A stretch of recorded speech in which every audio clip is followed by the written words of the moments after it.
Kung isa ka pa rin sa nangungupahan hanggang ngayon, baka ito na ang sagot sa pangarap mong bahay. Dahil merong programa ngayon ang gobyerno para sa pamilyang Pilipino. Yun ang 4PH o ang Pambansang Pabahay para sa Pilipino program. Ang Pag-ibig 4PH program ay isang programa ng pamahalaan layong tulungan ang mga mamamayang Pilipino na magkaroon ng abot-kayang pabahay. Ang Pag-ibig 4PH program ay isang programa ng pamahalaan upang matulungan ang pamilyang Pilipino na magkaroon ng abot-kayang pabahay. Sa ilalim ng programang ito, nagtutulungan ang pamahalaan, mga developer at ang Home Development Mutual Fund upang magpatayo ng maraming housing units para sa mamamayang Pilipino.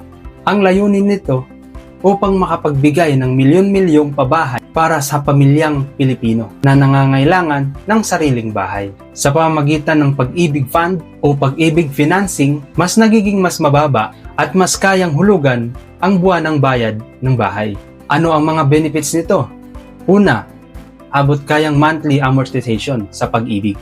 Pangalawa, tulong ng gobyerno para sa mamamayang Pilipino. Pangatlo, maraming oportunidad na magkaroon ng sariling bahay.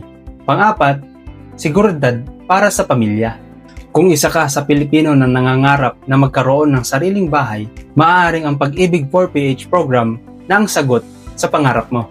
Tandaan, ang sariling bahay ay hindi lang pangarap. Maaari na itong maging realidad. Kung meron ka pang ibang katanungan at nais malaman, comment down below at ako mismo ang magme-message sa iyo.